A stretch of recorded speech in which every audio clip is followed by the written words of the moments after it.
ফলতায় তৃণমূল প্রার্থীর বাড়িতে কেন্দ্রীয় বাহিনী পুলিশ হুমকি দিয়ে ভোটার কার্ড হাতিয়ে নেওয়ার অভিযোগ। সকাল থেকেই জাহাঙ্গীর খানের বাড়িতে পুলিশ পর্যবেক্ষক। কমিশন ঠিক কি বলছে এবং পুলিশ সূত্রেই বা কি দাবি, দুই প্রতিনিধি আমার সঙ্গে এই মুহূর্তে রয়েছেন, একদিকে রুমা পাল, অন্যদিকে পার্থপ্রতিম ঘোষ। শুরুতেই রুমা, কমিশন কি বলছে? দেখো, সকাল 10টা থেকে কিন্তু জাহাঙ্গীর খানের বাড়িতে এটা রেড চলছে এবং পুলিশ অভিযান চলছে, কিন্তু জাহাঙ্গীর খান কোথায় আছে সেটা জানা যাচ্ছে না। বলা যেতে পারে বেপাত্তা এই মুহূর্তে জাহাঙ্গীর খান, এবং কমিশন সূত্রে এরকমটাই খবর। অন্যদিকে জানিয়ে রাখি যে কি অভিযোগ ছিল এই জাহাঙ্গীর খানের বিরুদ্ধে। অভিযোগ ছিল যে তিনি ভোটারদের হুমকি দিয়েছেন যাতে ভোট দিতে না যায়, এবং প্রচুর ভোটারদের ভোটার কার্ড কেড়ে নেওয়া হয়েছে, এমনটা কিন্তু অভিযোগ কমিশনের কাছে আসে। এবং কমিশনের কাছে এই অভিযোগ আসার সঙ্গে সঙ্গে কিন্তু সকাল 10টার মধ্যে পুলিশ গিয়ে পৌঁছায় বাড়িতে, এবং দেখা যায় যে বাড়িতে জাহাঙ্গীর মোল্লা নেই, এবং যে জাহাঙ্গীর মোল্লা যে গাড়ি, লাল গাড়ি, সেই গাড়িও তল্লাশি হয়। সেই গাড়ি ছেড়েই কিন্তু জাহাঙ্গীর মোল্লা এই মুহূর্তে তার কোথায় আছেন সেই ট্রেস কিন্তু পাচ্ছে না। কমিশনের তরফ থেকে জানানো হয়েছে পুলিশও সেখানে রয়েছে, বাড়িতে রয়েছে, এবং সেখানে রেড চলছে। অন্যদিকে আরও একটা বিষয় বলে রাখি যে দ্বিতীয় দফার নির্বাচনে কিন্তু আজকেই একদম 6টার মধ্যে সেই প্রচার শেষ হবে। সেক্ষেত্রে প্রচারেও কিন্তু তাকে দেখা যায়নি, এমনটাই খবর।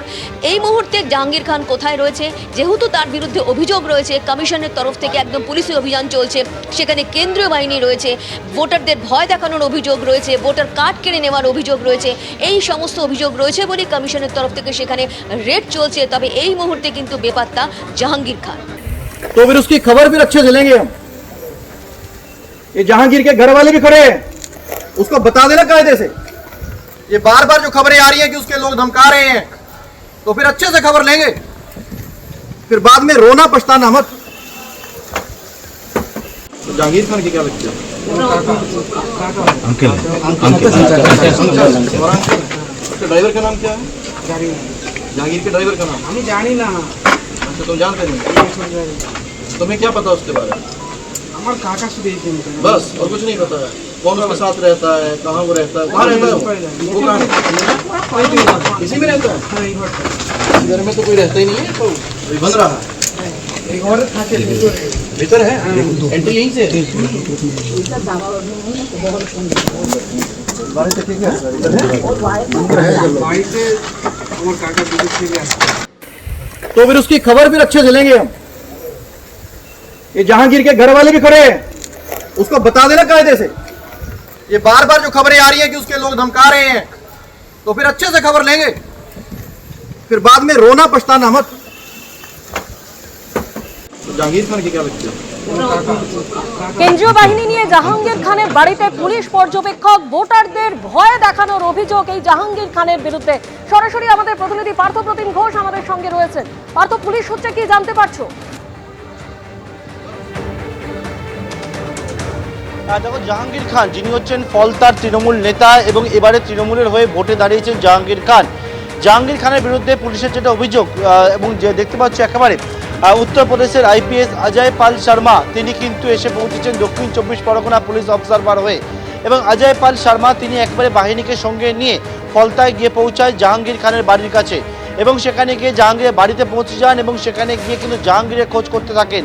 যে জাহাঙ্গীরের বিরুদ্ধে যেটা অভিযোগ, যেটা পুলিশের তরফ থেকে করা হচ্ছে, যে জাহাঙ্গীর খান তিনি হচ্ছেন বিভিন্ন লোককে ভয় দেখাচ্ছেন কয়েকদিন ধরেই, সেটা কিন্তু অভিযোগ, সেই অভিযোগ সামনে এসছে।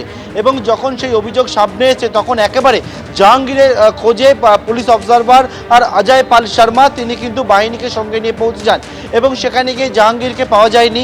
জাহাঙ্গীরের যারা বাড়ির লোক রয়েছেন জাহাঙ্গীর খানের, তার ভাইপোর সঙ্গে পুলিশ অবজারভার অজয় পাল শর্মা তিনি কথা বলেন। কথা বলে জাহাঙ্গীর খান কোথায় সেই বিষয়ে জানতে চান, সে বিষয়ে কোনো উত্তর পায়নি। পাশাপাশি হচ্ছে যে তার গাড়ির চালকের কে রয়েছে তার ডিটেলস চাই, সেটাও কিন্তু তিনি পাননি। এবং তারপর সেখানে দাঁড়িয়ে একেবারে বলতে শোনা যাচ্ছে যে জাহাঙ্গীর খান সম্পর্কিত বিষয়ে বেশ কিছু বক্তব্য, এবং যে বিষয়টা পুলিশের তরফ থেকে বলা হচ্ছে যে পুলিশ অবজারভার জানাচ্ছেন যে কয়েকদিন ধরেই অভিযোগ সামনে আসছিল জাহাঙ্গীর খানের বিরুদ্ধে। মূলত কমিশন যেটা চাইছে যে নির্বিঘ্নে যাতে ভোট হয়, ভোটাররা যাতে কোনো রকমভাবে ভয় ভীতি না পায়, তার জন্য কিন্তু ভোটারদেরকে ভয় দেখানো হচ্ছিল। এবং তারপরে আজকে একেবারে কেন্দ্রীয় বাহিনীকে সঙ্গে নিয়ে পুলিশ অবজারভার অজয় পাল শর্মা তিনি পৌঁছে যান ফলতায় জাহাঙ্গীর খানের বাড়িতে। ধন্যবাদ পার্থ। ভিডিওটা আপনারা দেখলেন, সেটা দক্ষিণ 24 পরগনা জেলার ফলতা বিধানসভা কেন্দ্রের একটি ভিডিও। আর আমরা দেখলাম যে সেন্ট্রাল ফোর্সকে সাথে নিয়ে এই পুলিশ অবজারভার রাত্রিবেলা তৃণমূল কংগ্রেসের কর্মী সহ সাধারণ মানুষের বাড়িতে, বিশেষ করে এমনও বাড়িতে যেখানে রাত্রিবেলা কোনো পুরুষ মেম্বার ছিলেন না, পুরুষ সদস্য ছিলেন না, যেখানে মহিলারা বাচ্চা নিয়ে রয়েছেন, রাত্রিবেলা শুতে যাওয়ার আগে মানুষ ঘরের ড্রেস পরে রয়েছেন, সেখানে জোর করে রেড করার নামে তারা অত্যাচার চালালো। পুলিশ অবজারভার এবং সেন্ট্রাল ফোর্সের সম্মিলিত এই অত্যাচার আমরা দেখলাম। মহিলাদের ওপর অত্যাচার আমরা দেখলাম।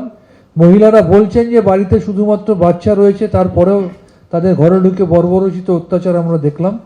আমরা পরিষ্কার বলে দিতে চাই, যারা এই ধরনের কাজ করেছেন, আজও সকালবেলায় আমাদের সাংসদ এবং প্রাক্তন আইপিএস অফিসার রাজীব কুমার জানিয়ে দিয়েছেন যে পুলিশ অবজারভারদের মৌখিক নির্দেশে অবৈধভাবে, যেটা আমাদের কোড অফ কন্ডাক্টকে ভায়োলেট করে, যেটা ইলেকটোরাল প্রসিডিওরের কোডকে ভায়োলেট করে, 500 জনের ওপরকে অ্যারেস্ট করা হয়েছে।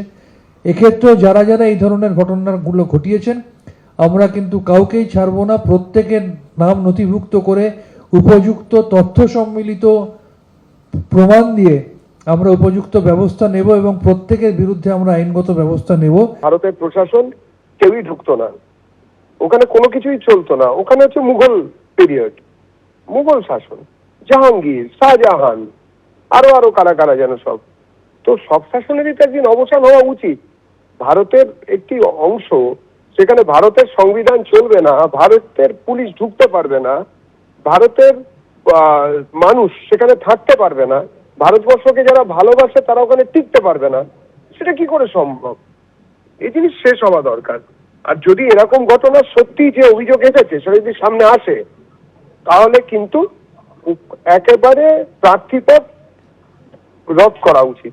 এবিপি আনন্দ, এগিয়ে থাকে, এগিয়ে রাখে।